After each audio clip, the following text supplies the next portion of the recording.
So it's Wednesday, May 12, 2021. Roland Martin Unfiltered, broadcasting live from Jack Yates High School here in Houston, Texas, where earlier today I awarded two students $1,000 scholarships. We'll show you some of that also. We'll talk to Harris County Commissioner Rodney Ellis, as well as State Senator Boris Miles about Republican efforts to enact voter suppression here in this state. They are specifically targeting folks here in Harris County. They do not like how black folks have been turning out to the polls, and they're trying to actually rig the election. So we'll talk to them about that. Also, we'll talk to a state rep and a TV anchor out of Dallas, Tashara Parker, about the Crown Act. And that bill went to the floor of the Texas House that will outlaw hair discrimination. We'll talk with both of them about that as well. Plus, NextDoor is a thriving social community. We'll talk to one of the leaders about NextDoor and exactly how that could impact you in your life. You can actually get to know who your neighbors are. Folks, we've got a jam-packed show, lots to show, lots to talk about on Roland Martin Unfiltered, broadcasting live from Houston, Texas. It's time to bring the funk. Let's go. He's got it. Whatever the miss, he's on it. Whatever it is, he's got the scoop, the fact, the find. And when it breaks, he's right on time and it's rolling. Best believe he's knowing. Putting it down from sports to news to politics. With entertainment just for kicks, he's rolling. It's on go, y'all. It's Roland Martin, Rolling with Roland now. He's funky, he's fresh, he's real, the best, you know he's Roland Martin now.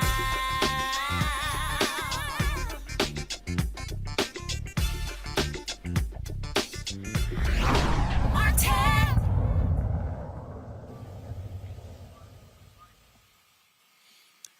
All right, folks, we are broadcasting live from Jack Yates High School here in Houston's 3rd Ward. This is my alma mater, where a little bit earlier today I awarded the first Roland Martin scholarships to 2 of the students here, and so we're glad to be here. And also, of course, we'll be talking to a number of top elected officials here in this area. Also, folks, go to the drone shot. We're also the campus of, I graduated from here, so did George Floyd. What you're seeing right now is the George Floyd mural that was painted here right in front of the high school. And this, of course, was in honor of George Floyd, who was killed, of course, in Minneapolis just a year ago on May 25th. George Floyd played football here at Jack Yates, and so this is one of the ways they honored him here. This is literally painted on the street, and you see there, that was his football jersey that George Floyd actually wore when he played football here at Jack Yates High School. And so we wanted to, of course, be able to broadcast this show and give you a sense of that as well, because so much, of course, has happened in this country in the wake of his death. One of the things that we saw, of course, in the election in 2020, we saw a significant turnout as folks went to the polls to elect President Joe Biden, Vice President Kamala Harris to their offices. In addition, Democrats took control of the United States Senate. John Ossoff, Raphael Warnock winning those Senate seats there in Georgia. That is what has ticked off Republicans. Today, Republicans threw out Liz Cheney, the number 3 in the leadership in the House, because of her criticism of Donald Trump. That's how they do it. But what's been happening in the state level, we have seen massive voter suppression in the state, and especially here in Texas. Republicans here, angry with turnout here in Harris County, where Houston is located, Dallas County as well, changing the laws to rig the elections. That's what they have been doing. The evil folks have been busy in the state capital of Austin, Texas. And let's go live to Austin right now, where Houston State Senator Boris Miles is right now. Senator Miles, my alpha brother, glad to have you on Roland Martin Unfiltered. It's good to see you, Brother Martin. It's really good to see you back on the yard, my brother. Indeed. Always glad to be back at JY in the tray. Let's talk about again what y'all have been fighting in Austin. It has been a whole lot of evil taking place as Republicans again claimed safe elections when it happened, but now they're passing all of these laws. Why? Well, I can tell you why, Brother Martin. Because we increased our voting. We had 1.6 million people turn out in our last voting cycle. We had a very a team led by a young brother by the name of Chris Hollins, who was our county clerk for the county of Harris. And he and his team did a very good job of thinking outside the box with new things that we can get to turn our people out, like 24-hour voting, drive-through voting. These things increased our numbers. So with the increase of numbers for the Harris County area, it really got the attention of the Republican Party. You got to understand, Harris County probably has one of the top, within the top 5 block of African-American Democratic voters in the country. So it put fear in their hearts. It put fear in their hearts to the fact that they tried to investigate and claim that some of our elected leaders, our great elected leaders in the Harris County area, such as, I think he's going to be on with us, Rodney Ellis, Commissioner Rodney Ellis, our great Sheila Jackson Lee, and myself. They hired a private investigator, Brother Martin, at the tune of $250,000 to find evidence that we had committed voter fraud. After that $250 he spent on nothing was produced out of it. Brother Martin, there is no organized voter fraud going on here in Harris County. There is no organized voter fraud going on in the state of Texas. What's happening is we're waking people up.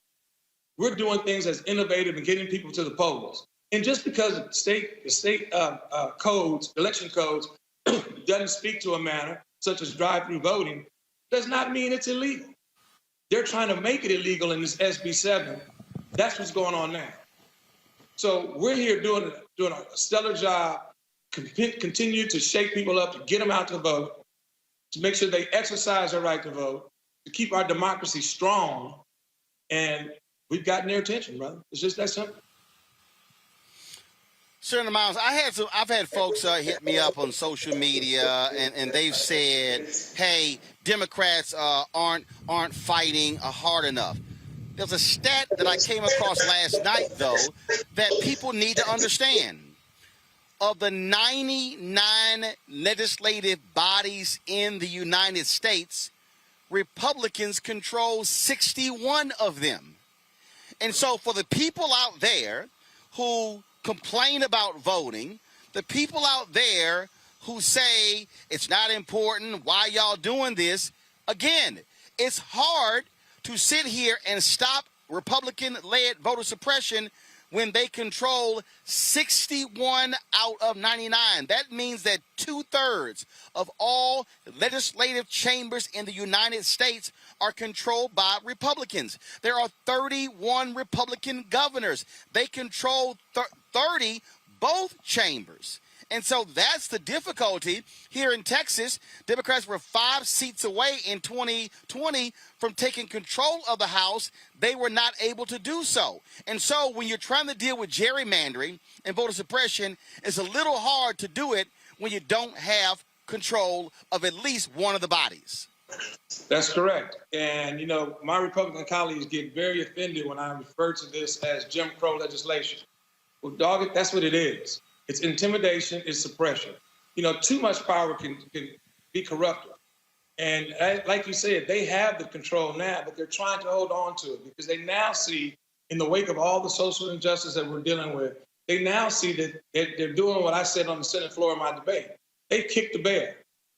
And I'm hoping and praying, Roland, and going to be working toward it, Brother Martin, that we not only turn out more young voters, not only increase our numbers from 1.6 to 2.6, okay? Because now is the time that we, as people of color, African-American, Latinx, Asian, now is the time that we have to stand up because they are trying to deteriorate our democracy for what we've made so many advances in.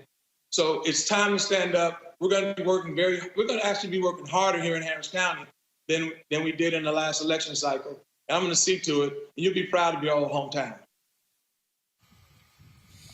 We talked about the voter suppression bill, the census, gerrymandering. Again, Republicans in Texas refused to really put money into the census. I was reading one story. Democrats should be making gains in Texas because of the increase in the Hispanic population.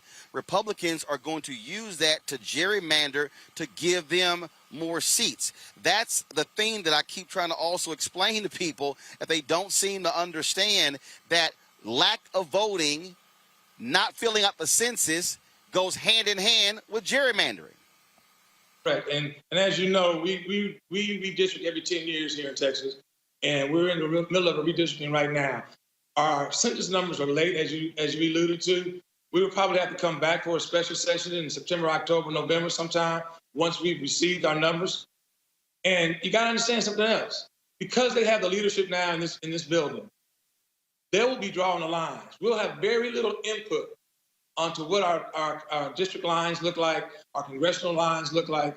And I can tell you, like you said, we're supposed to get 3 new congressional seats. It's predicted. Now they're saying 2.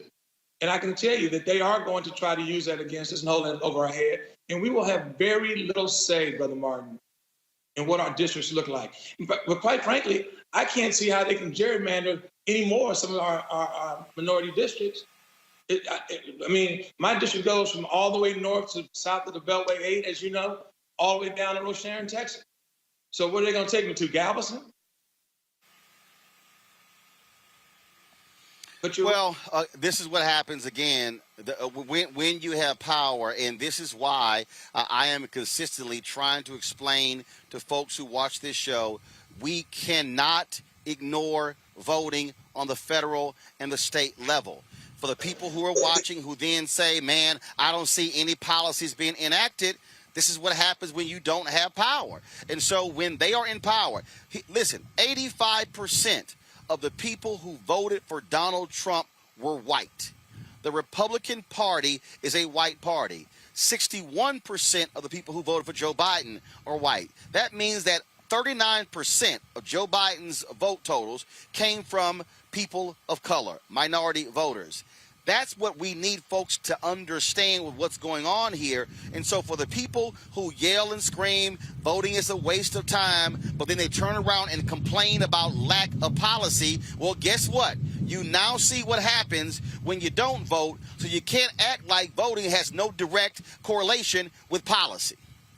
Brother Martin, you're exactly right. Elections have consequences. Not voting have consequences. And what we're suffering through right now, the lack of leadership and the lack of, I've been serving for 15 years. And in 15 years, Brother Martin, I've never served in the majority. I can't wait till that day comes. But our people have to realize elections have consequences. And all those brothers that are telling you, I'm not seeing no serious policy getting moved, I don't see anything happening for our communities and our people. Well, you know what? As long as we're having to push the ball uphill, and as long as we're in the minority and double minorities, we're going to continue to have, what I call Jim Crow legislation popping up, and they're going to continue to push it as far as they can. I mean, right here in Texas, I think you want to talk about that too. We're now going to have something called free carry, what they call unconstitutional carry. I don't call it unconstitutional carry, Brother Martin, because it has nothing to do with the Constitution. It has to do with this being the state of Texas. And when I say the state of Texas, they're opening up the doors and claiming this is the Wild Wild West. And anybody can carry a concealed weapon. And it doesn't have to be concealed. Anybody can carry a firearm, Brother Martin. They can carry it into police stations. They can carry them into the churches now. They can carry them into universities. You can be a felon. You can be a criminal. And you're able to carry it, and you'll be able to carry a firearm. Now I want you, as I explained in my debate to my colleague, my white colleague, imagine what that's going to do to communities like what you and I grew up in. Brothers freely walking around, brothers and sisters freely walking around with firearms on the outside of their shirts. Imagine how much probable cause that's going to give police officers to now start, stopping people and pulling them over. And again, this is again why we emphasize. This is why we emphasize that. Look, you can sit here and yell, scream, tweet, and whine all day on social media about voting, how it means nothing. But then if you don't, that's why I simply say, shut the hell up. Texas State Senator Boris Miles, I certainly appreciate it, sir. Thank you so very much. Keep up the fight in Austin. Will do, brother. Good to see you. Likewise, thanks a lot. Let me go to my panel. A. Scott Bolden, and former chair of the National Bar Association Political Action Committee, Monique Presley, lawyer, crisis manager. Also joining us is Pastor Lee May, Transforming Faith Church, former CEO of DeKalb County, Georgia. Glad to have all of you here. Scott, that point. Well, first of all, let me do this here. I'm in Texas, so Monique, I'll go ahead and start with you first because you down the street. Monique's not here. Okay. Well, first of all, Scott, get over it. But, Scott, you lucked up. She's not here. So she'll be here a little bit later. So you lucked up. So shut up. So, again, this is the thing that I keep – again, there are people who sit here all day. And they talk on social media, and they whine, they complain, they sit here and say, I mean, I got these fools, oh, man, you sitting here, shilling for the Democratic Party, about voting for Biden. And I'm sitting there going, okay, take your pick. You got one party that wants to make it difficult to vote, wants to get rid of curbside vote, not wants to. They have outlawing curbside voting. They're outlawing drive-through voting. They're now putting ballot drop boxes inside of voting locations. They're cutting the hours of early voting locations. They're changing all of the rules. Democrats support expanding voter access, expanding same-day voter registration. But then you got these fools saying, oh, I can't believe you were sitting there telling folk should vote for Joe Biden. It was two choices, Trump, Biden. Which one your punk asses wanted? Well, you certainly make great point. I think the most telling statistic, Roland, is the fact that the Republicans control the majority of the state houses and the majority of the state Senate and state rep houses across the country. You cannot forget about voting at that local level because you see now where we're gerrymandering, where the census has come out, and you're going to see them stretch out. It's the most anti-democratic thing after you lose an election to then want to have fewer people vote and suppress more voters as opposed to wanting to expand your voting base to get more votes than the Democrat. But the Republicans know their ideas, their legislation, and their views of the world just aren't that popular. And so they're left in this with this power vacuum.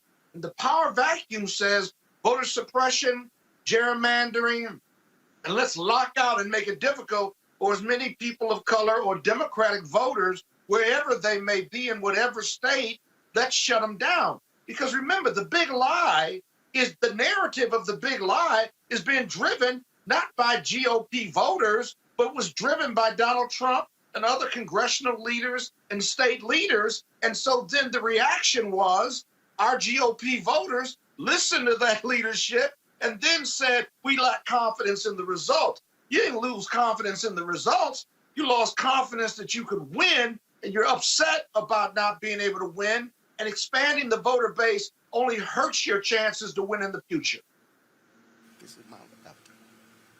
Lee, I'll go to you. I mean, this is the thing that, and again, I keep trying to connect voting, who wins, with public policy. Yeah. Right. What you are seeing is what happens when Republicans win state rep, state Senate seats. And for the people who seem not to understand this, the state rep and the state senators, they control the lines that are drawn in the state. So then they are able, when we say gerrymandering, they are able to now draw lines that make it easier for them to win, for Democrats to lose, to disenfranchise voters who did not vote for Republicans. And so even if you have a massive Democratic turnout, and we've seen this in Wisconsin and other states, they still maintain power because they have been able to gerrymander the districts. And the Supreme Court, the conservative Supreme Court, said we don't get involved in political disputes. That's up to the state Supreme Court. Well, guess what?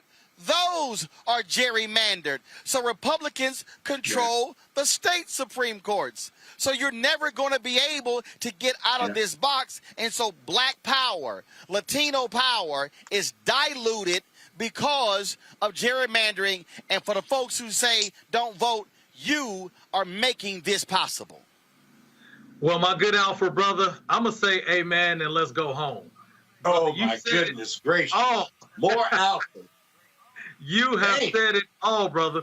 It's ridiculous, man. It is the quintessential example of moving the goalposts. You don't like your election results, the fact that you lost, and so you're going to change the rules, man. That's exactly what happened in Georgia. Is happening in Texas right now. It happened in Florida, and they won the election in Florida, the presidential election, and so many other seats.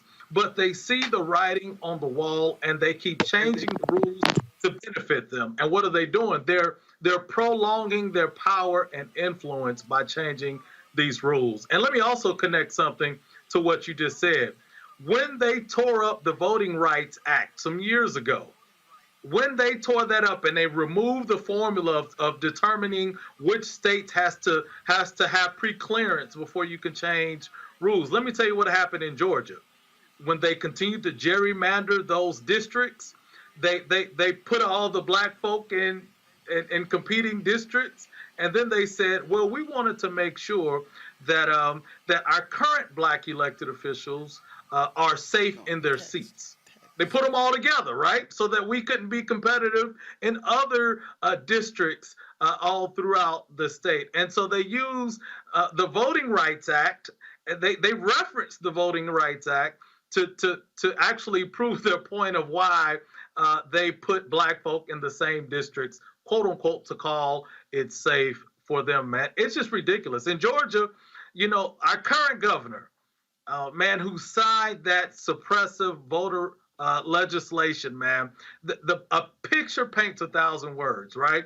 In that private room, in his room, a room full of white men. It's nothing wrong with white men. It's a problem with all white men in the same room, right?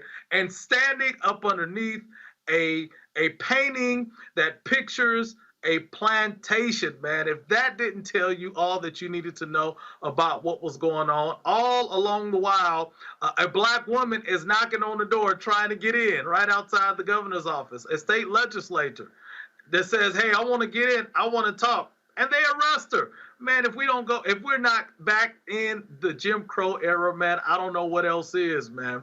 And unfortunately, you got games that are being played, man, with our voting rights. We support greater voter access, right? And anything that even looks like it is suppressing or reducing or limiting voter access to the ballot, man, we got to reject it, man. But they know what they're doing. It's a reason why the governor in Georgia signed that piece of legislation the same day it was passed. It's a reason. Man, that's unheard of. Man, the governor is still signing legislation, and our legislature has been out of session now for weeks and weeks now. The governor never signs legislation like that, let alone when it's so controversial like this, man.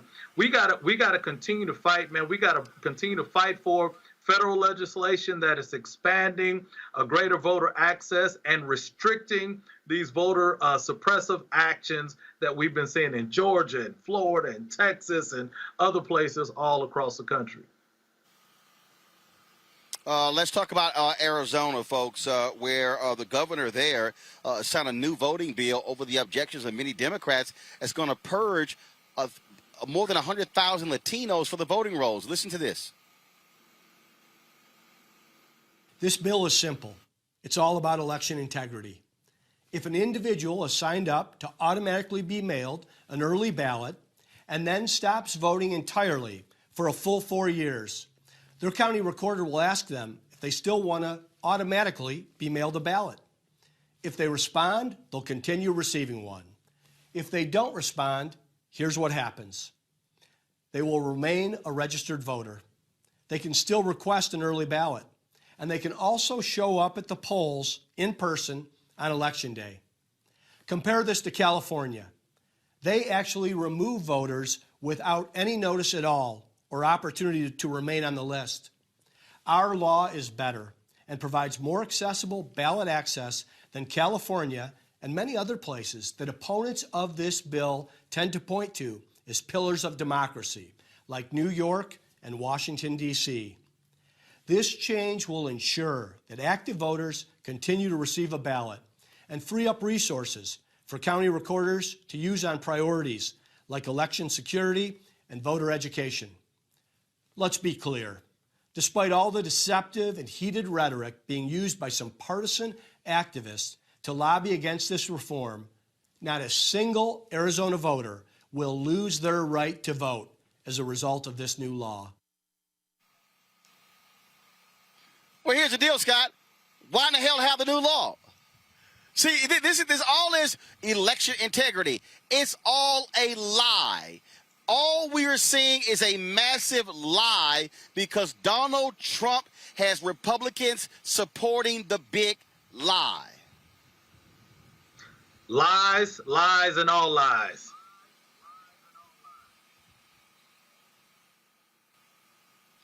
I mean, just what it is. We can't hear you. We can't hear you. Scott, here's the deal. Muted for some reason. Can you hear me? I wish you can hear you Cappers now. know how to use your computers. Now we can hear you. Okay. So look at what you just ran a clip on Arizona, right? So Arizona, if Right. all of that's true, then why do you need the bill, right? So if you can still be on if you still vote, if you can still get a ballot, then why are you passing legislation to purge hundreds of thousands of people from the rolls if there's going to be a follow-up question, and if you say yes, then you can continue to vote? It's a solution in search of a problem. But they know that if they purge, that people aren't going to re-sign up, that perhaps they may not get that Q&A from the Secretary of State. It creates all kinds of potential problems. And then here's the kicker in Arizona.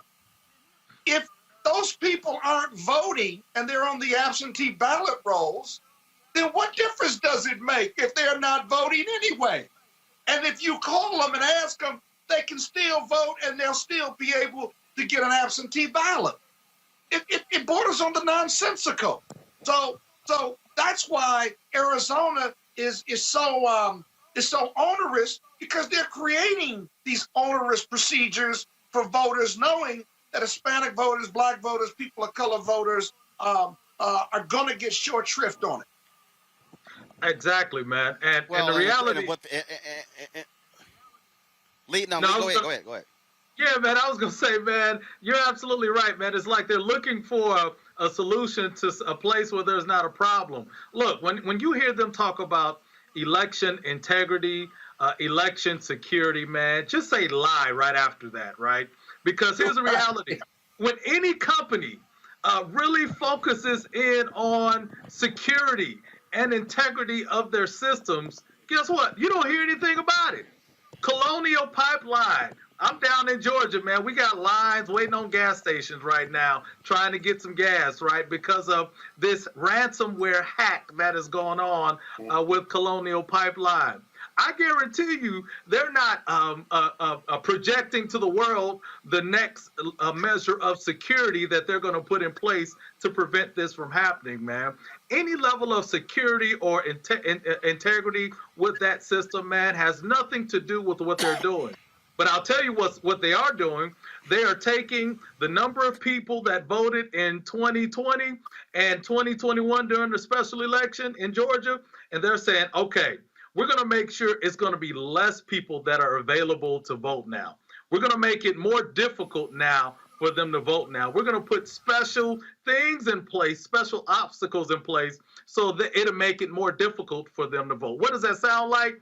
It sounds like Jim Crow era laws. It sounds like a literacy test. It sounds like a poll tax. It sounds like a voting test. Measures that were put in place that didn't say black folk. It didn't say Negroes or anything else. It said it had their different things that were in place that would cause that were intended to reduce the number of black people that were available to vote, man. That's why it's so similar to what's going on in Jim Crow, because they're intentionally putting in place measures that are hindering people's ability to vote, man. It's as simple as that. But Roland, here's one last quick point. Folks, 361 bills, voter suppression bills, in and around the country, right? In not one of those jurisdictions is there empirical data to support that we have a voter election security issue. The data doesn't exist. And so it's all political rhetoric on the GOP side. Think about it, 361 bills, no empirical data to support that there's voter security issues. And that's why it's called the big lie. Folks, we're gonna come back to this topic in just a moment. Let's now go back to Austin, where the Texas House will soon be considering a bill that could outlaw discrimination when it comes to hair. House Bill first of all, I'm looking at the number here. It's called House Bill 392. The Crown Act. We've seen other states pass this. California was the first that outlawed discrimination based upon someone's hair. There have been a number of folks who have been fighting this. This impact African Americans more so than anyone else. Joining us right now from Austin, Texas, is Representative Retta Bowers, and also my fellow Texas A&M Aggie, Tashara Parker, who is an anchor at WFAA Dallas Channel 8. She has been quite vocal about this and talking about natural hair and her buns and her bun movement. And so we'll get to that in a second. Representative Bowers, I want to start with you. I mean, this is an issue that black women face. I remember I was engaged in a debate with a Republican.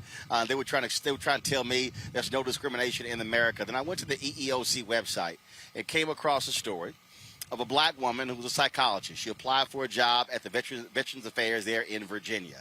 Impeccable credentials, great interview. When she walks out, a white guy on the panel says, I just don't like her hair. I did not like her cornrows. She didn't get the job. She sued. She won.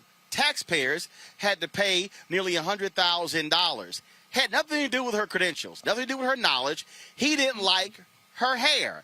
That is what a lot of black folks are facing. We've had cases here in Texas where young men have been kicked out of school, forced to cut their hair because it didn't abide by someone's idea of what's acceptable. That's right. Thank you, Roland. And, it's great to have a moment to chat with you about it, but you're exactly right. We have plenty of women, men and children who are facing this type of hair discrimination. Some of those people were here in Austin with us talking about their experiences. You talked about Tashara's bun ministry and all that she's done. We had young Maddox Cozart. He was here at the press conference. His mom, they're still continuing to take him out to check his hair on a daily basis. He was in in-school suspension. We had Dakari Davis, who spoke at the press conference. He's a Dallas police officer. I do believe Tashara did a interview with him recently, and he cut his hair. He wore his hair in cornrows, and he cut his hair to keep his job, keep his family fed, to keep a roof over their heads. And it is racism that we as a people are still facing. And as you said, just because they didn't like someone's hair. The day that we got a hearing and were able to lay out House Bill 392, to me was movement for this bill that I really didn't think we would see. So I was elated at the idea that we had a chance to begin this conversation here in Texas, and begin is really what I want to say, because I really thought the press conference was all that we would be able to do. But having that conversation, starting the conversation was wonderful. I knew that we were also going to be having to do a lot of education and awareness. But what I started to say was, after the layout, I had a longtime Texas House male member come up to me in a very apologetic way and say that, he had no idea. More than one of them said they didn't have any idea this was still going on. But in turn, he apologized and said, hey, Retta, I'm guilty of this type of discrimination. So it was voted out, Roland, 12 unanimously, 12 ayes to 0 nays. And I believe my desk mate even said we were all shocked that we got it out 12-0. It went through calendars last week, and y'all know this is way late in the game. It got set last, I guess, Tashara, I text you early in the week that it was about 9:30. The calendars committee met earlier this week, and it got set for Wednesday. So today, go ahead, Roland. I want to pull Tashara in. You mentioned Tashara. I want to pull her in. Tashara, look, this has been a battle a lot of black women on television have had to deal with for a very long time, and it's only recent, very recent, and I'm talking about the last 2 or 3 years where you've seen more black women being allowed to wear natural hair on television because what we're dealing with, and this is what people have to understand, these are examples of the stuff that black people have to deal with just to be able to coexist in America. We have had to conform to white standards when it comes to hair, clothing, how we talk, how we act. And this, I mean, you would think, why do you need to have a bill to say, don't screw me because of my hair? But that's the reality we're living in. Yeah, it's sad in 2021 that we need any type of legislation to make us be allowed. And it's sad that we even have to say allowed, right, to coexist in these exact same spaces. It's really because of that Eurocentric standard of beauty that has been perpetuated, not just in our industry, but in many industries, but certainly for women that have to be on, television and broadcast journalism all the time. And so you're right. As of the last few years, yes, we've had women well before the last few years wearing their natural hair on TV. But I think the movement has really gained steam. The Crown Act certainly playing a role in that, in gaining steam across the country and even across the world, because I'm actually participating in something called World Afro Day.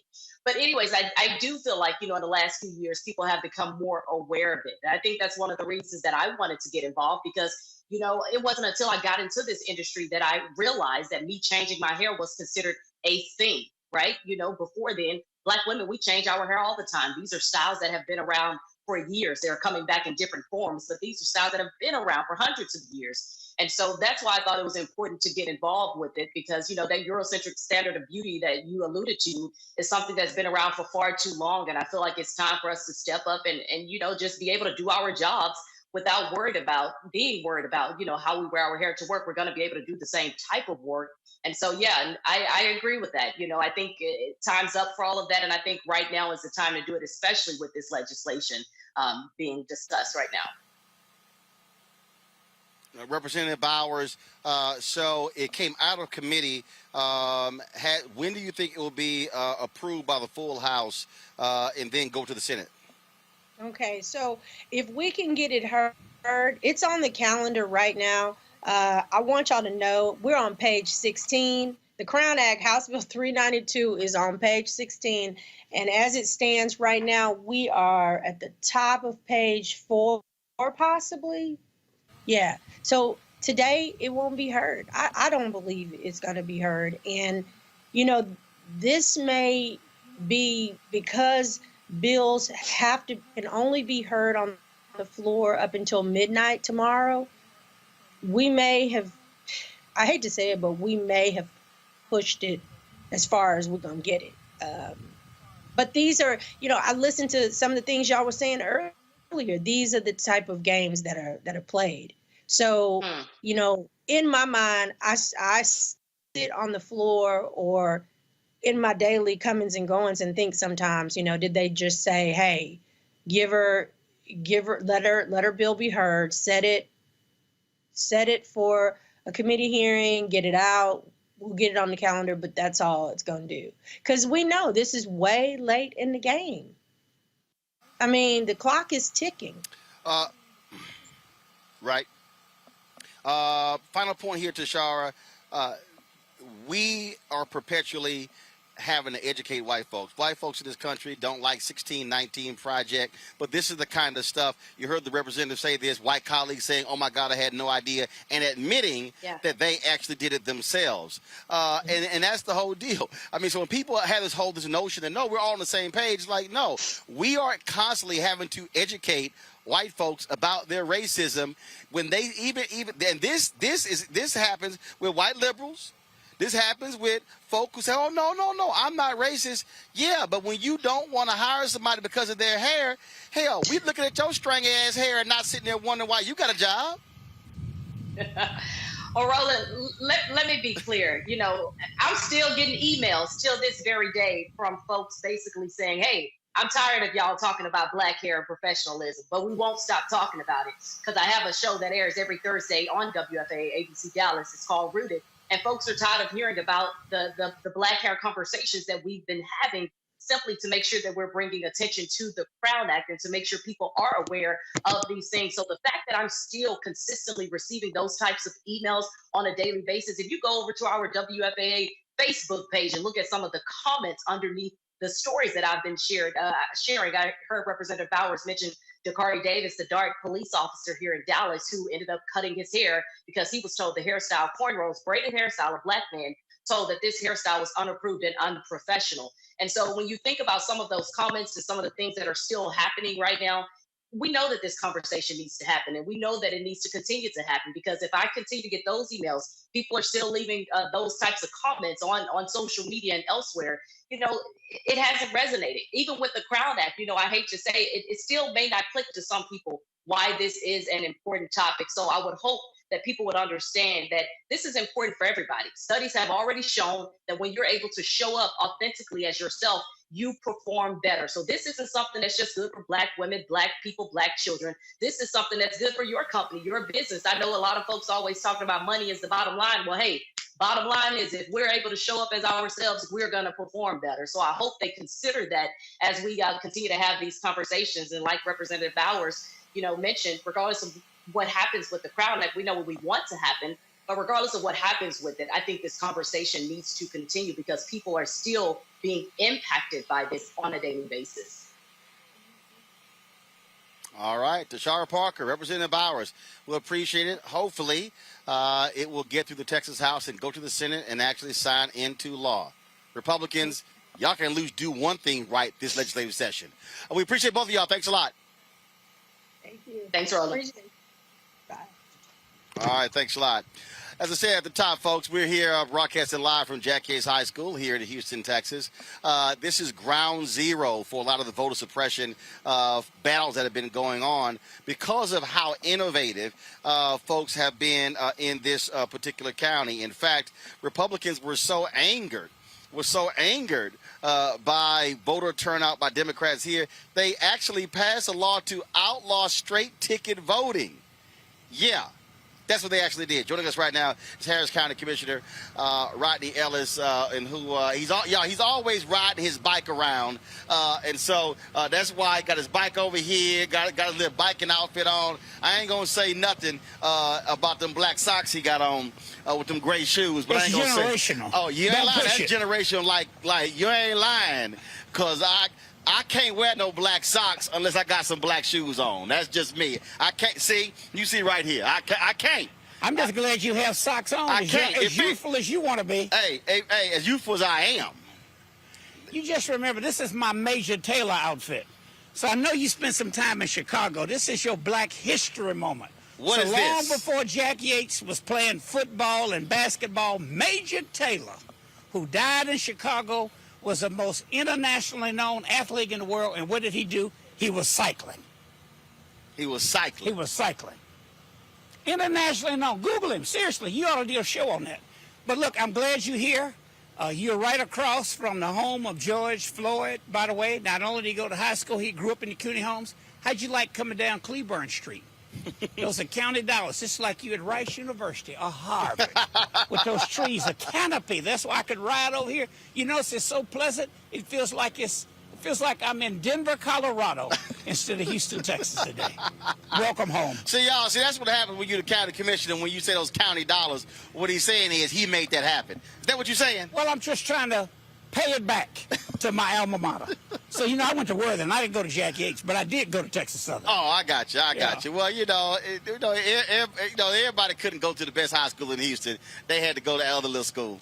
It's all good. My uncle taught a long time there. Who's your uncle?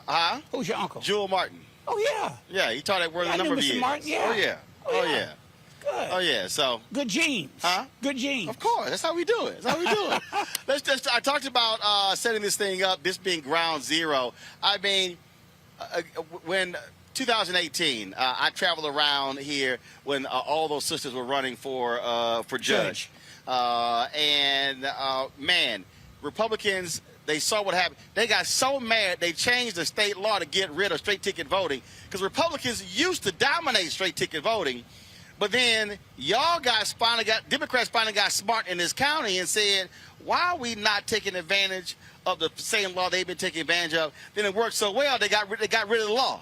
You know that old saying, the same thing that will make you laugh will make you cry. So straight ticket voting did let Republicans take over this county. This is a big county, 4.8 million people. This is a medium-sized state. So Harris County is larger than 26 states in the country. And if Democrats can get Harris County, Tarrant County, which we did this last go-around, we have Travis County, we have Bath County. Tarrant County is Fort Worth. San Antonio, El Paso. San Antonio, Bexar County, San Antonio. Travis County is Austin. Fort Worth. Dallas County is Austin. Yeah, Dallas County is Dallas. That's it. And the reason that they switched from straight ticket voting is it was scaring the heck out of them. Let me tell you, if this state just goes purple, it'll have a tremendous impact on what happens in any presidential race, and that's why they switched to straight ticket voting. So it's a little more difficult. We just have to educate our people from top to bottom. But that's the presidential race. The thing, though, that I am constantly trying to get our audience to understand is we cannot ignore state rep and state senate races. You were one of two. There are only two black state senators in Texas. You served in the Texas legislature for a number of years as a state senator here from Houston, Royce West in Dallas. And when you look at it was a stat earlier that I gave. There are 99 legislative bodies in America. Republicans control 61 of those 99. Folks who say, all right, man, I ain't really voting about on the small races. Yeah. But that's where the laws are being made, in the state capitals, not D.C. Yeah, and for congressional seats, it's on the state level where the lines are drawn for congressional seats. You remember in 2003, we broke the quorum after the Republicans decided to redistrict. Remember, you had to recall in California, you'd have to recount in Florida, and then they did the redistrict in Texas. Remember this? We broke the quorum. Of course, I remember. We broke the quorum. First of all, y'all went to y'all escaped. The House went to Oklahoma. Y'all escaped and the state. Senate, we went to New Mexico. Yeah. Yeah. And then, it was down. We lost one of our members, and eventually they drew the lines. But look, the point is these state races, everything on the ballot matters. So like even as county commissioner, my race was the last race on the ballot. Because you go federal, then you go state, then you go county. Judgeships matter, state rep seats matter. And that's why these voter suppression bills are really so awful around the country. And in Texas, it's more difficult to vote here than anywhere in the country. We're one of the more difficult states to register to vote. So what we did with Chris Hollins as our elections administrator, we put the money in. We used some of the federal money, by the way, because we're during a pandemic. So we took some of that money that we got from our federal partners because of the pandemic and said, during the pandemic, we want to make it as easy to vote as possible. As easy to vote as it would be to go to the grocery store. And you had a record turnout, 24-hour voting, doing everything we could to make it easier for people to vote. And then there's a backlash to that. So the real tragedy is that with this Jim Crow 2 mentality, Republicans would prefer to change the rules than try to win in the marketplace of ideas. At the end of the day, I remember when Jesse ran in 1984, you had a lot of people who were afraid because Reverend Jackson was pulling out people who normally didn't vote. Yep. But that's a good thing. Well, first of all, that's how Richard Shelby became the United States Senator in Alabama. He was elected as a Democrat. Of course, he later flipped to the Republican Party. He's not a United States Senator. He was not, first, he's not retired. Yeah. He's not a United States Senator without Reverend Jackson running in 84 and 88. But now I will tell you why it's so important on the federal level for them to reenact the Voting Rights Act. Because if you got all these laws in all of these states, not just southern states, you would expect some low down, dirty, chicken shit stuff like that in the South. But we're seeing it in Iowa, in Maine, all around the country. And it's all a part of the big lie. You know, the man lost fair and square. He lost it. And then they want to try and rig the rules, change it to try and benefit themselves. And so, look, I hope we've given our county attorney, a young African-American brother, the ability to go to court to fight these laws. I think you heard some of my former colleagues in the legislature here in Texas saying the bill on the House side is a little better than the one on the Senate. So the House bill is not quite as chicken shit as the one that came out of the Senate. They can go to a conference committee, Republicans control it, and they may decide to put it all back in, they may not. I'm told that the lawyers told the Republicans some of this stuff is just so outrageous. Even in the dreaded, historically racist Fifth Circuit, you would probably lose it. And that's probably why they took some things out. And the Democrats had a great point of order that they brought up early on in the Texas House. So about 3 a.m. in the morning, the Republicans decided to make some concessions. Still a bad bill. It's going to be a challenge. It's important that they reenact the Voting Rights Act before September. So then all this stuff has to be pre-cleared. So let me drill down further. And again, and I'm going to keep emphasizing this point for people to understand it. When we talk about, we talked about federal level. We talked about what's happening in Austin. But again, when you say your race was the last one, the reason you had innovation with the county election administrator here in Harris County was because you had folks like you in, who voted the county judge in. So you had control of the process. Yeah. And so to go all the way down, yes, that county commissioner, that county judge greatly impacts the entire county and voting. And it's just, and I keep going this over and over and over with people, and I fight with folks because they say, man, this stuff really doesn't matter. But now we're talking about millions and billions of dollars. Now we're talking about what you said earlier, roads and parks and trees and improvements. All of that is public policy. It is. And on the county level, this is a big county. County spends we control about $5 billion. A 5-person governing board. 5 people. 5 people, $5 billion. And Republicans ran it like a plantation, controlled it for decades. And in part because of great candidates, in part because of straight ticket voting, in part because Beto O'Rourke raised $90 million running for governor, spent a good part of it here in Harris County. Lena Hidalgo, 27 years old, became county judge. She presides over our board. Adrian Garcia, former sheriff, former police officer, former city council member, won one of the seats on commissioner's court. I was the only Democrat. So during the 4 years and 5 months I've been here, I went from being the only person of color, only Democrat, fighting what I hope was a good battle by myself, with them wanting to kill me. I'd have to ride my bike with a staffer. Now the Democrats in power, I can ride my bike over here by myself. Until I come off your show, I might get somebody to give me a ride home. But look, it's tremendous power when it matters. We could do things like after Harvey on flooding. We came up with equity guidelines on where we spend the money. So we fight that dreaded federal formula that says you spend money in the wealthier neighborhoods first. You'd never gotten to the 9th Ward in Katrina using that federal formula. They got to it because of earmarking. No longer have earmarks. We have equity guidelines on how we spend our money to go in and invest in infrastructure. We can take county dollars. People in the city pay taxes. Why not do the university corridor? Why not fix the road and a 10-foot sidewalk on both sides of the street in front of the CUNY homes? Jackie H. Texas Southern going to the University of Houston. But it matters. Every race matters. And they don't want to give up this power. This county and this city are a reflection of the demographics of America. Most diverse city in the country, one of the most diverse counties. It's not all black and white. It's black, white, brown, South Asian, Muslim, Christian, gay, straight, everything that you can think of. It's a melting pot. And that scares the hell out of people who've had power, who think everybody ought to look the same way, act the same way, and have the same religion. Well, that's why. And that's what they're fighting What you mean? They don't want to give up the power, which is why I keep harping on this. And if people can get mad, they can get upset. They can holler Jim Crow, Joe Biden, all you want to. Y'all can talk about all the stuff you want to. But this is real simple. If we allow our power to be untapped, they will still be in control of it. And we're talking, yes, public policy. We're talking about billions of dollars. And if they're able to gerrymander, that means you see what's happening with the Supreme Court, what happens with the federal judiciary. We can become a nation with majority of people of color, but they're still in power. Yeah. And that's the piece that people have to get. Yeah, and let me tell you, it's a big challenge.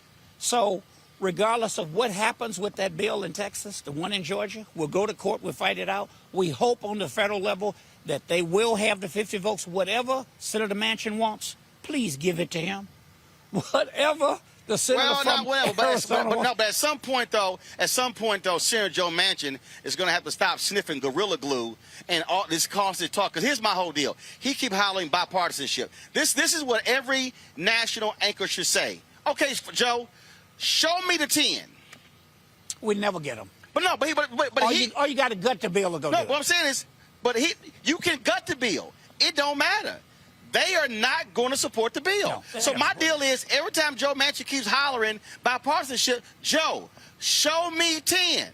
If you show me 10, I'll believe you. But you can't go get 10. 5 don't matter. If you say, I'm not going to vote for the filibuster, you need 60. Joe, show me the 10, and you bring the 10, then we'll talk. Well, what I hope is that it's a process. He's just going through it.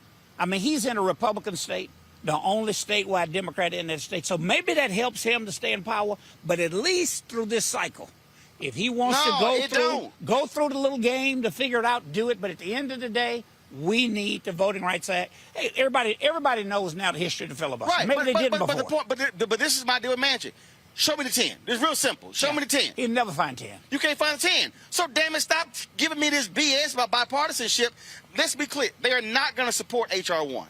They're not going to support the George Floyd Justice Act. And so if you do, you have to warn. They won't support the stimulus package. They won't support the infrastructure bill. They'll spend the money. So show me the 10 and then send out press releases touting. Again, all I want to do is, Joe, show me the 10, then I'll believe you. Well, here's what I'm doing. The few people I know in West Virginia, whether they look like me, ride his ass. If they're Hispanic, if ride they're like white, you ride that bike. You know, you ride them, you make the case. Now, here's what I'm thinking. I always have to remember, I was telling my county judge last night, they gerrymandered and they got, somebody asked, well, Rodney, what's your precinct? What's your district like? Where is it? You know what I tell them? Where are the Democrats? They drew the lines to put them all in this precinct.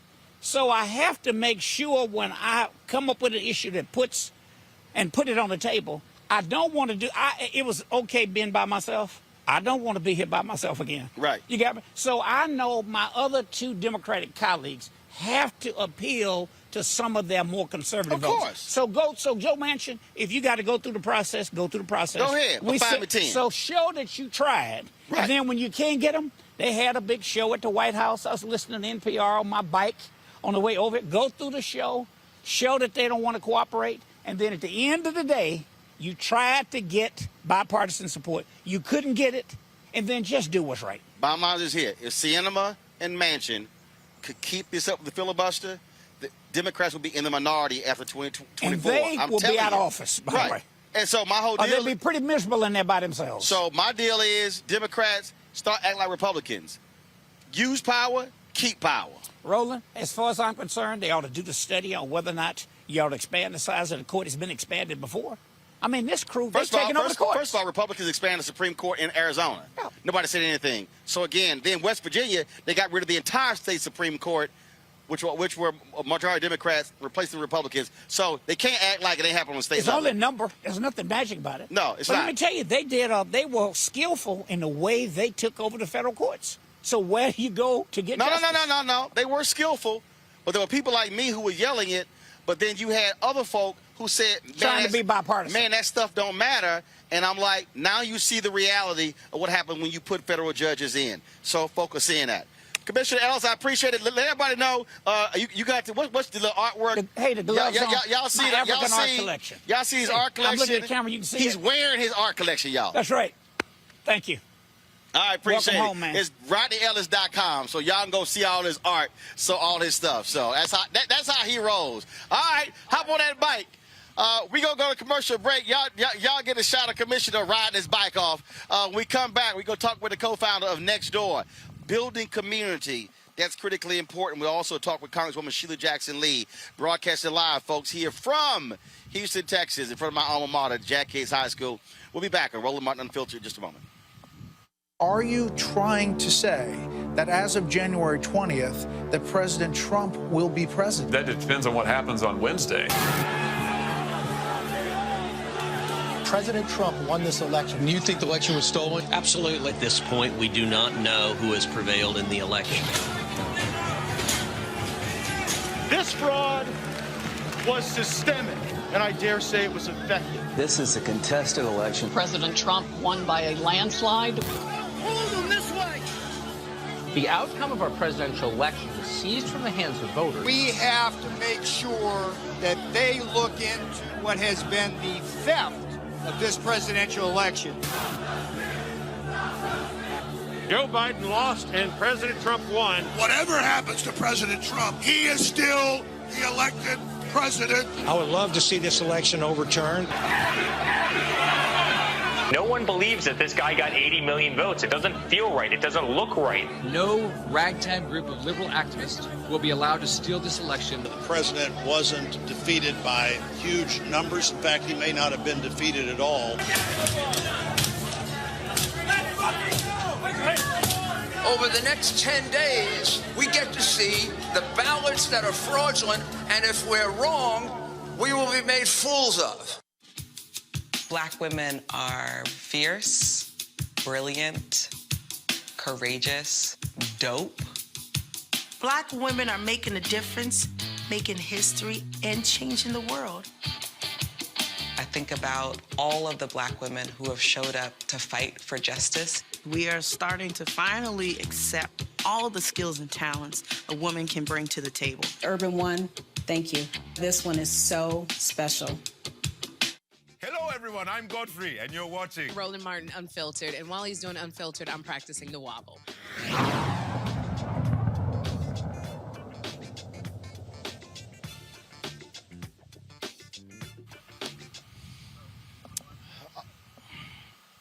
All right, folks, welcome back to Roland Martin Unfiltered, broadcasting live from Jack Yates High School here in Houston, Texas. Glad to have all of you here. Let's go right down to the Congresswoman for this particular district. She is in the nation's capital right now. If she was in town, she would be here. Congresswoman Sheila Jackson Lee joins us. Congresswoman, how you doing? I'm great, and you're absolutely right. If I was in town, I would be there.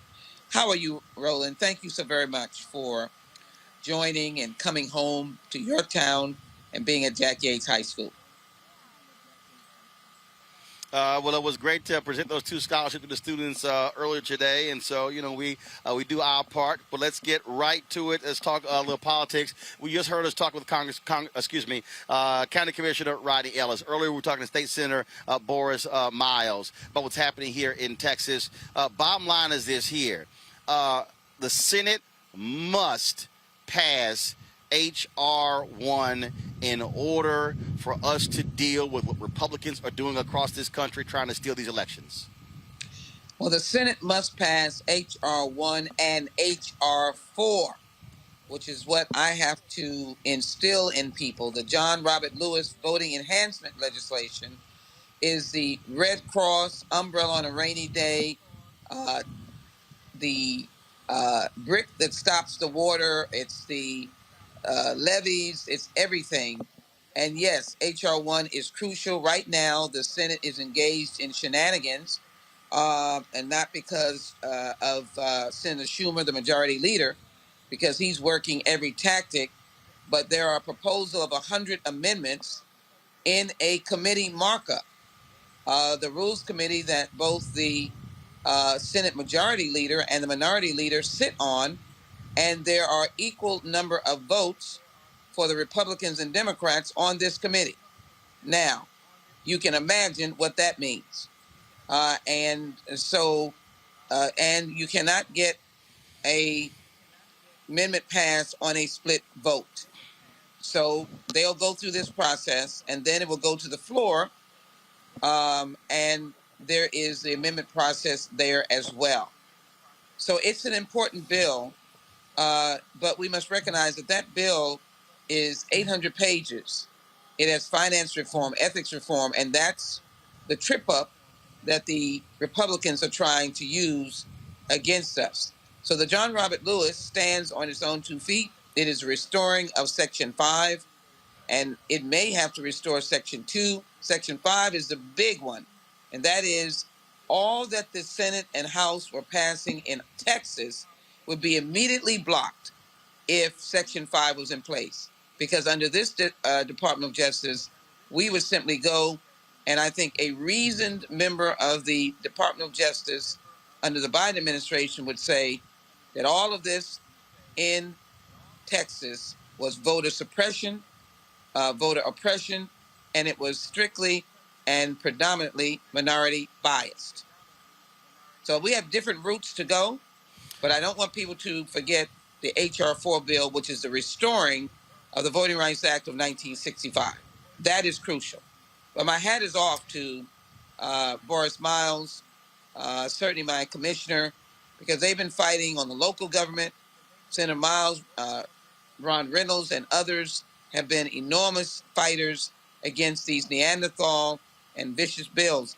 I am incensed because the bills in the House and Senate in the Texas are pointed at the large counties. And where do people of color live? Dallas, Harris County, San Antonio, Austin. That's where these initiatives are being pointed to.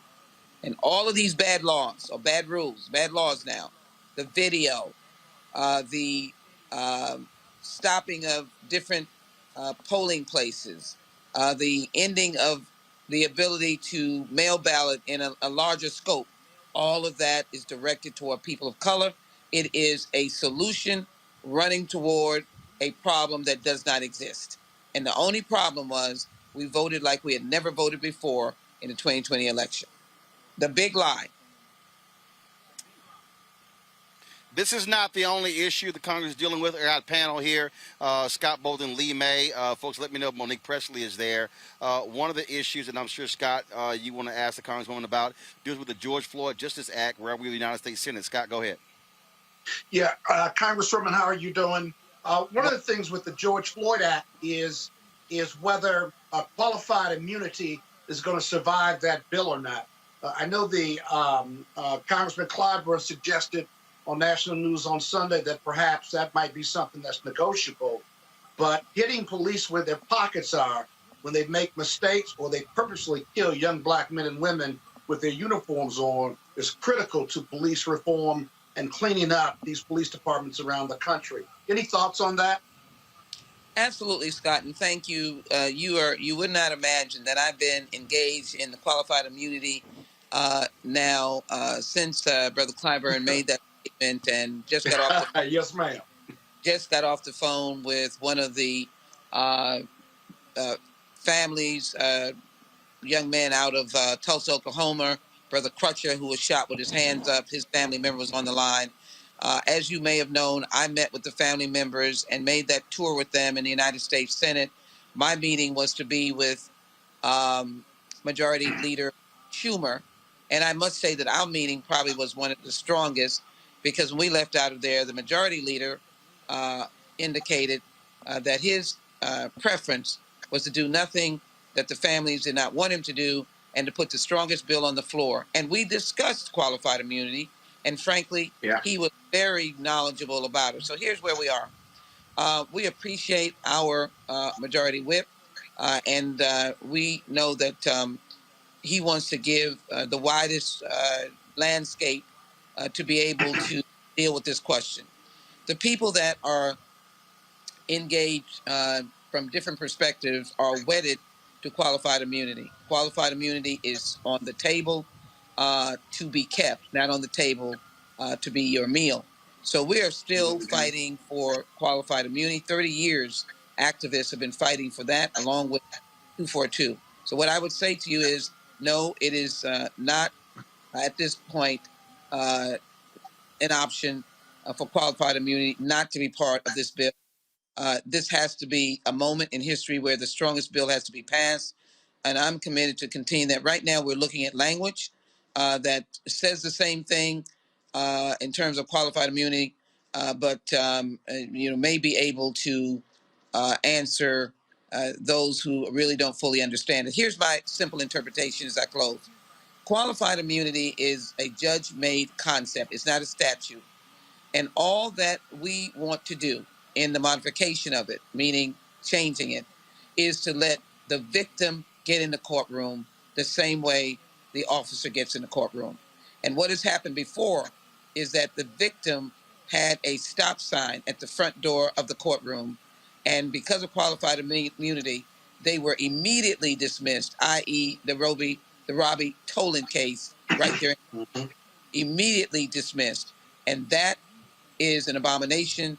And all the good policing out there, all the good police officers, and they exist, understand the pain of families, and I believe they want justice as well.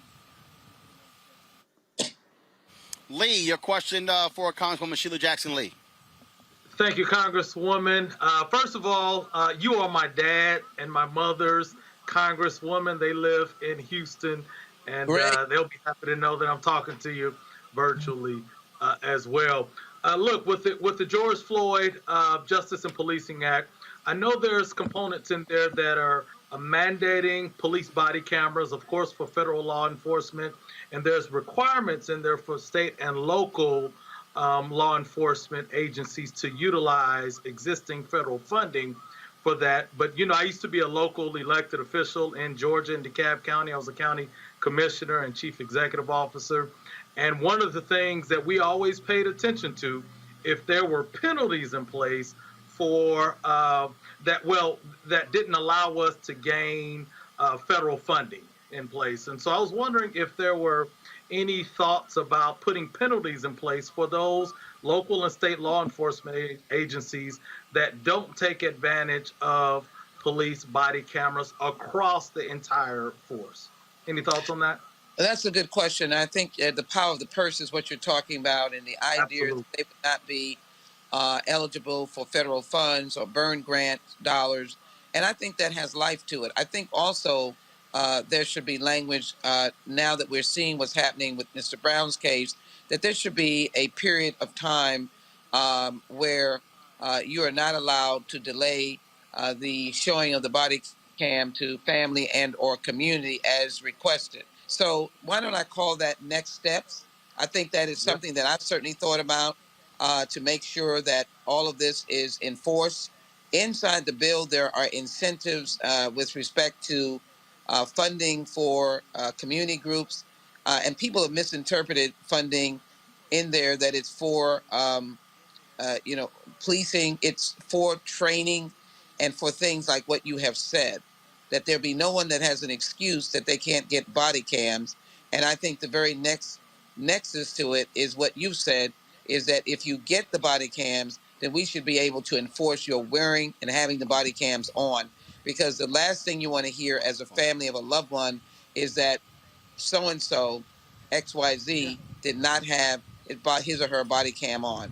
And we know that there are cases like that. Absolutely. All right. Congresswoman Sheila Jackson Lee, it's always a pleasure. We certainly appreciate the hard work, and we're going to keep pushing to see the George Floyd Justice Act become a reality in the United States Senate. Thank you, and push for H.R. 4 and H.R. 1. Those are the voting bills. We've got to win. Thank you. Oh, hold up. I do have to ask you this here. H.R. 40, is that actually going to be scheduled for a vote on the floor of the House? Oh, I'm so glad I'm so busy doing all this other thing that I didn't mention my heart. I was on the floor again today getting co-sponsors. We are aiming toward the Juneteenth date. As you well know, historically, this bill passed out of the judiciary. Never has that happened before in the history of Congress. H.R. 40 now a commission that will, in essence, study slavery, but present and develop reparation proposals. So yes, we are aiming toward, we have been given a projected schedule before June 19th. So any of you who are listening, who have members of Congress that may not be on this bill, and just about everybody is, but there's some that have not made it yet, you need to encourage them to co-sponsor H.R. 40, the Commission to Study and Develop Reparation Proposals. And please let everybody know, this is legislation. This is a bill. This is an action item. This is doing and telling others to do as well. All right, Congresswoman Sheila Jackson Lee, we certainly appreciate it. Thank you so very much. Thank you for having me. Take care now. Thank you. Folks, the drone, I want to go back to our drone shot to set up our next guest. The shot that you're seeing right now, this is what we call 3rd Ward, Texas. This is an aerial shot right over Jack Yates High School. You see all of those homes to the right. When you heard Commissioner talk about the CUNY homes, that's public housing right there. Across the street, you see those buildings. That's Texas Southern University. You see down here at the bottom where you see that open area of grass there. Well, that's where the old Jack Yates used to be, where I actually attended. And then if we swing this around, folks, you're going to then see the University of Houston. That's how close these institutions are to each other. They're literally across the street and down the street from each other. And we talk about community, how we interact with each other. That really is what the social media app NextDoor is all about. It is an app. Actually, I've gotten on it. It's really interesting being able to actually communicate. How many of us even know who our neighbors are? When we talk about not just political stuff, but how do we also change neighborhoods? Y'all heard me tell the story of my parents, Reginald and Melda Martin. They were co-founders of our civic club growing up. It was about how do we fix our community? How do we redefine our neighborhoods? And in many ways, that's what NextDoor is all about. The co-founder of NextDoor joins us right now is Prakash Janakiraman. I hope I said that correct. Is the co-founder and chief architect of NextDoor. Did I get it right? You did. Prakash Janakiraman, almost like my mom says it. Prakash Janakiraman. Got it. All right, then. Well, Kenya sent me the phonetic spelling. We had it straight. And look, I know we were talking earlier about politics and public policy and social movements, but the reality is when we talk about getting people to vote, going door to door, block by block, precinct, things along those lines. That was always the case when you knew who your neighbor was. Before, I mean, in many ways, we're disconnected. That, to me, I find to be very interesting with NextDoor. It helps in so many of these different ways. So whether you want to talk about how do you as a community deal with crime, how do you deal with education, how do you deal with playgrounds, to basically, hey, I'm looking for I'm looking for a place to get my shoes repaired. That's really I find it interesting how this community works. Yeah, you know, when we founded NextDoor almost 10 years ago, one of the key insights was that most people don't actually know their neighbors. There was a Pew Research study that came out when we started the company, almost serendipitously as we were trying to find an idea, that said that 29% of Americans claim to know only a few of their neighbors, which really implies 1 to 2 of them. And 28% of neighbors responded saying that they didn't know a single neighbor by name. So that in and of itself was quite alarming. But when you compare that to the research that shows that social capital is instrumental in building strong communities, communities that have more social capital, neighbors that know one another across the board get better in those communities with higher social capital. So crime rates drop, property values increase, education and test scores improve, and people in fact live longer in communities where they have the support of their neighbors. So we built NextDoor from the ground up to be about the neighborhood, about building that social capital. And our app is a way for you to plug into all of the neighborhoods that matter to you. And every day, millions of people come to NextDoor to get recommendations for babysitters or plumbers or auto mechanics, or exchanging goods and services with their neighbors, like trying to get rid of a used couch or a used bike, or even just tapping into what's going on in the community from an event standpoint. And I know you're there in Houston today. And especially during natural disasters, floods, fires, and hurricanes like Hurricane Harvey that hit Houston really hard, we found ourselves almost an extension of the public infrastructure. When 911 gets a busy signal, people can back off to NextDoor, sending an urgent alert to get the help from their neighbors that they need. So NextDoor can be everything from a day-to-day utility all the way to a lifeline in these critical situations. How many people are now using it? We're in 11 countries, 275,000 neighborhoods around the world. We have tens of millions of members who use our product every day. So, let's again. I use the example. My parents. There were a lot of people who said, "Oh man, y'all can't start this civic club." Are you seeing that? How people who care about the communities, they want to see things change. How they're using it for social good, to change their neighborhoods, change the direction, things along those lines. Are you seeing people using it in different ways? Not just, hey, I'm looking for a farmer's market, but really using it for social change in their communities? Yeah, absolutely. One of the really unique things about NextDoor is that it's about proximity and not preference. So when you look at other networks, you have to go build a following, friend by friend or follower by follower, in order to get utility out of those networks. Whereas when you come to NextDoor, everybody that signs up for NextDoor is a real human being verified to a real address. And so your residency in the community provides you entree into the network. And so when you join, you will find that all of your neighbors are there. So it's a great platform for local organizing because you don't need to go person by person and greet every single person or meet every single person. You actually have a broadcast medium that here at a local, hyper-local level can help you to organize people. We've launched features like product groups that allow people to come in and create affinity groups around specific issues or shared affinities like mothers groups or organizing groups. And we've also worked with larger organizations to amplify the good work that they're doing. So organizations like the NAACP or organizations like Stop AAPI Hate. We know that today there's a rash of anti-Asian American and Pacific Islander violence going on, particularly in our hometown of San Francisco. And so when there are organizations who are trying to amplify their message, NextDoor is a great place to do that at a hyper-local level where you can reach the people that you're trying to reach.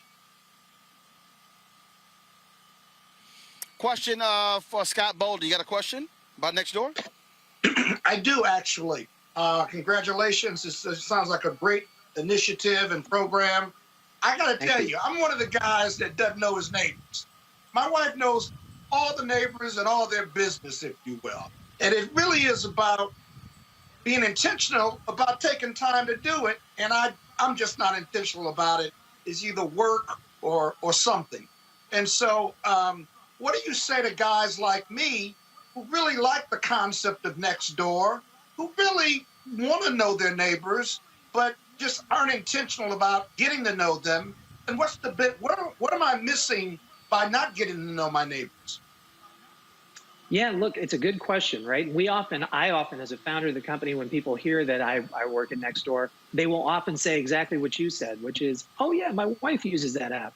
And I think as we know, there is a lot of value to knowing your neighbors beyond just whether you're going to have a backyard barbecue with them or even spend time with them. We think of it as a utility-based service, a service where you can come and without knowing a single individual, get a ton of value out of them. So there may be a case where you need to find a recommendation for a local service provider. Who better to ask than the people who live in your community? If you need to repair something in your home, who better to ask than someone who lives in the neighborhood where the homes are quite similar to your own? Sure. And so I think there are all these different vectors of value where you can get that value from the network just as a hive mind of local knowledge, as opposed to individuals that you're trying to connect with. So we often say, come to NextDoor for the utility first, and then stay for the affinity, because as you start to have those interactions, those helpful interactions, and our purpose, the mission for NextDoor, the 100-year vision, is to cultivate a kinder world where everyone has a neighborhood they can rely on. And as you unpack that, it's about these helpful interactions that happen every day that build towards that goal of kindness and that goal towards people having the support of the neighborhood when they need it. Doesn't need to be every day. Doesn't need to be 100 times a day that you're pulling to refresh to use our app. We're there when you need us, and your neighbors are there when you need them. Yeah, absolutely. Thank you. I'm going to go meet another neighbor tomorrow. Yeah, well, in fact, one other thing, Scott, Lee, what's your question? We conducted a research survey that said that knowing as few as 6 of your neighbors greatly reduces the probability that you will be lonely or depressed. So there are actually health benefits to knowing your neighbors, strangely enough. So that is good. That is good. I don't even have a response to that, but okay. Look, I have a question. Lee, go ahead. I am not a user yet of NextDoor, but after your presentation, I think I'm going to go ahead and check it out, download the app and all that. Look, about a year and a half ago, right before the pandemic hit, some kids kicked in our front door in the middle of the day, about 2 in the afternoon. And it was at that moment that I realized, although I know who many of my neighbors are, you hit it on the head. I don't know all their names. Number 2, we don't know enough about each other to be helpful. But then I realized when that happened, some of my neighbors were at home and they came out and came running down the street and was like, Lee, which embarrassed me because they knew my name. I didn't know all theirs. and so they came and just kind of began to share what they all saw. And the police department began to piecemeal the different things. And some of us had electronic security surveillance. I won't mention their name because I guess in some way they're a competitor. But it also helped to piece together all of what everyone saw, what was seen on camera, what people personally saw and heard. I get the sense that NextDoor can be actually helpful in situations like that to allow the entire neighborhood to know what's going on and allow them to be helpful in any way that they can. Yeah, I think anything that relates to neighbors helping neighbors is somewhere that we want to play in the space. We don't want to be necessarily a surveillance app or thought of as a neighborhood watch app. There's lots of problematic use cases around that as well. But we think that when neighbors can support one another, that's when we're really at our best. No, that's good. That's good. Excellent. All right, then. Prakash, we certainly appreciate it. And, folks, we're looking forward to creating some unique and interesting content on NextDoor. So look for that real soon. Can't wait to actually do that. And, matter of fact, you know what? I think what might be interesting. I think what might be interesting is I might pull on. Maybe we do something. I have my parents and I bring them on and we talk about how they built a thriving civic club by linking up with neighbors. Could be some people out there who are interested in doing it where they live. Yeah, absolutely. We would love to have you on the platform, Roland. We'd love to see your parents on the platform. But I think at the end of the day, there's so much value in knowing your neighbors. And we very, very strongly believe in this purpose and mission of cultivating a kinder world because the neighborhood can be the unit of change.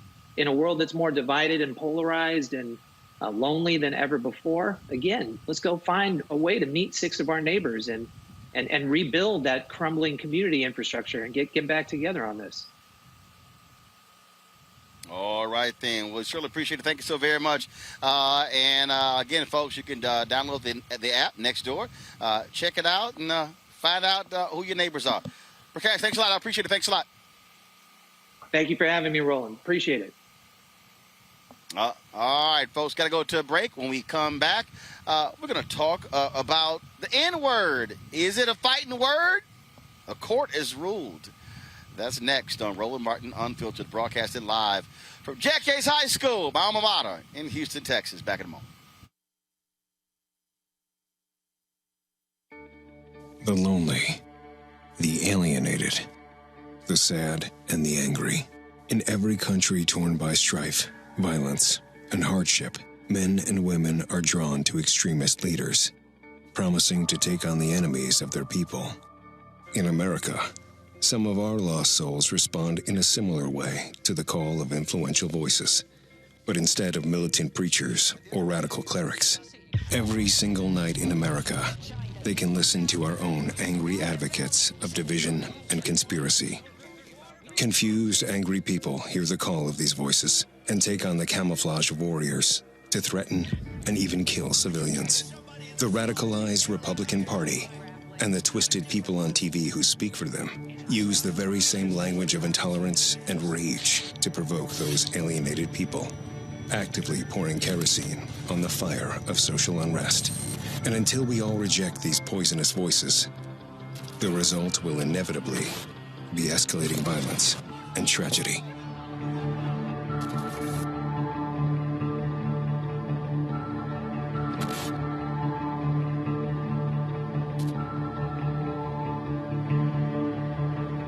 This is the year of the woman. We are here. We are capable. My optimism for our future has never been greater than now. Black women are making a difference, making history, and changing the world. Hi, I'm Kim Burrell. Hi, I'm Carl Payne. Hey, everybody, this is Sherry Shepard. You're watching Roland Martin Unfiltered.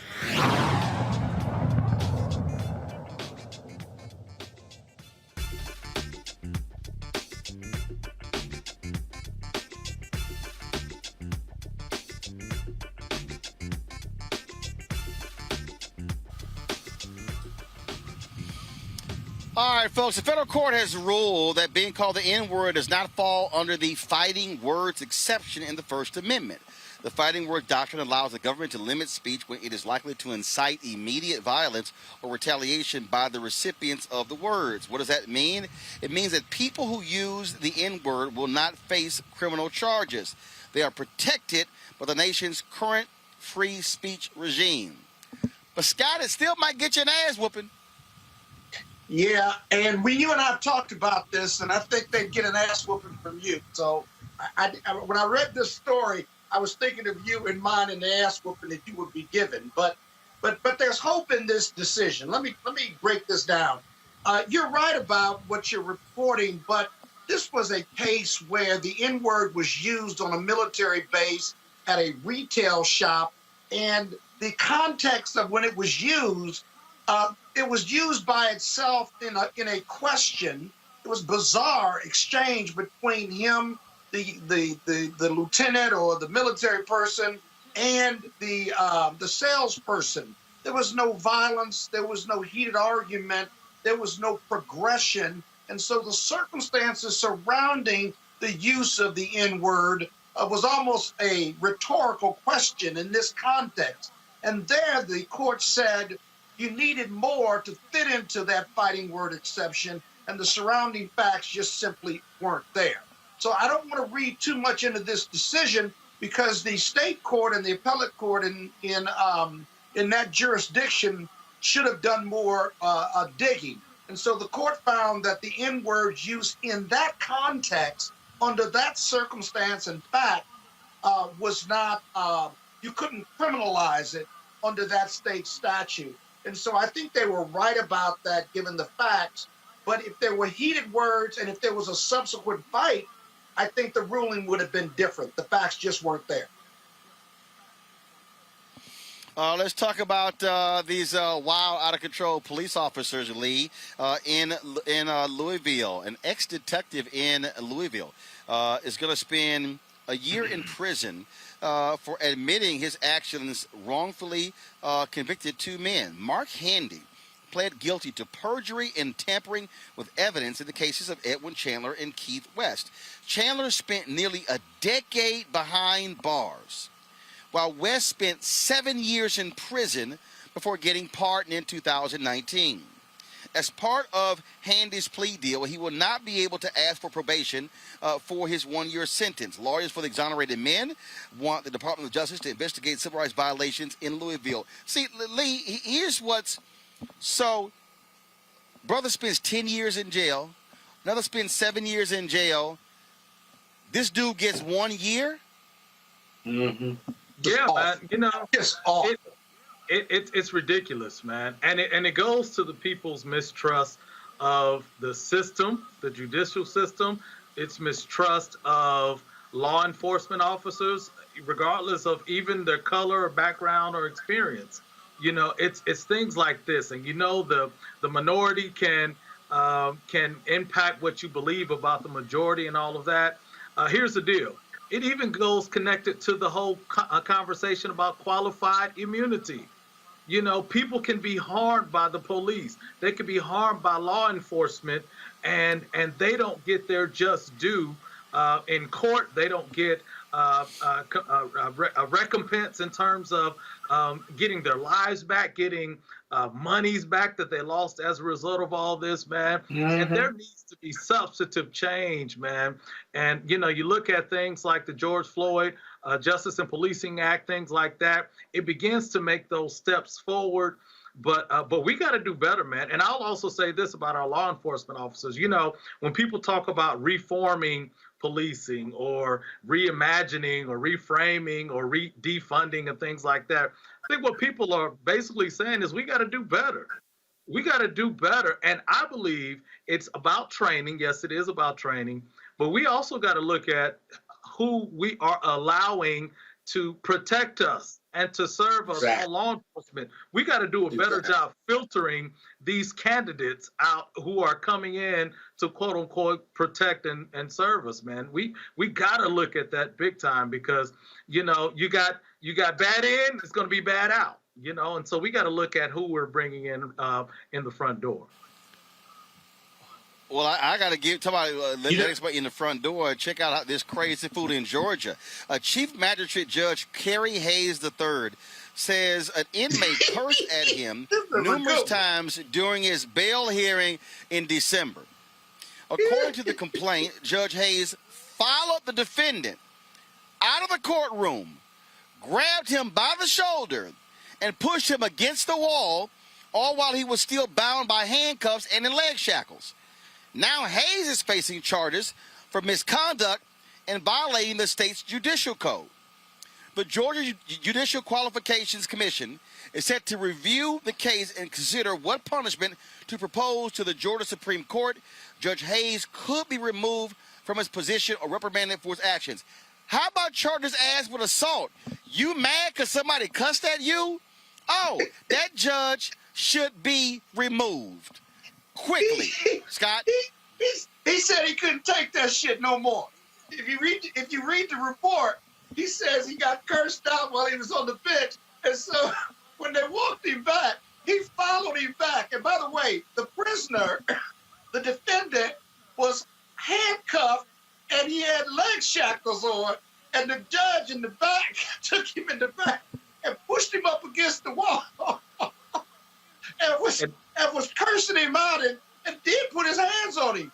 And you're right, he could be charged or should be charged with assault. But talk about judicial temperament or the lack thereof. Yeah, man. You know, I think it's Lee, what's wrong with your Georgia people, man? Man, what's wrong with your people?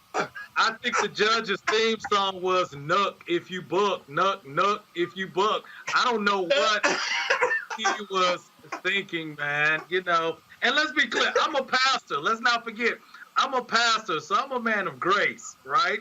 And because the Lord has been good to me, even when I haven't been good, right?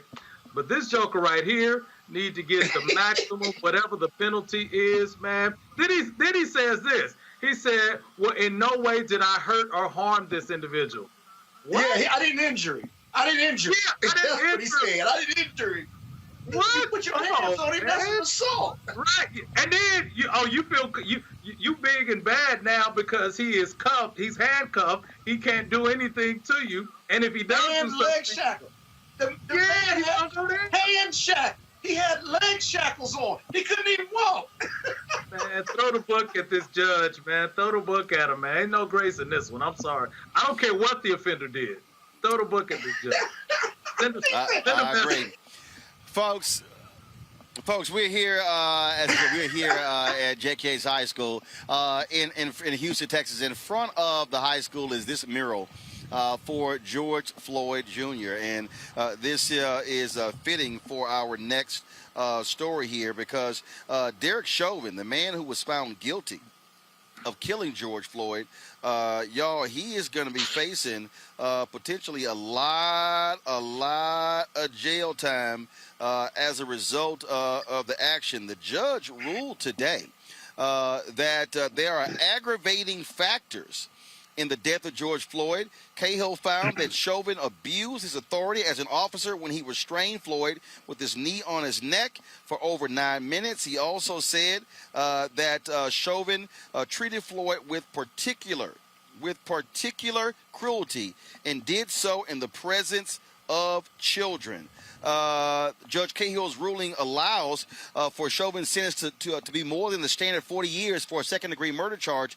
Chauvin's sentencing date is June 25th. Scott, tell us, legally, what does that mean for the judge to lay out that sort of ruling? Okay, so that means that the judge under Minnesota law can what we call upwardly depart.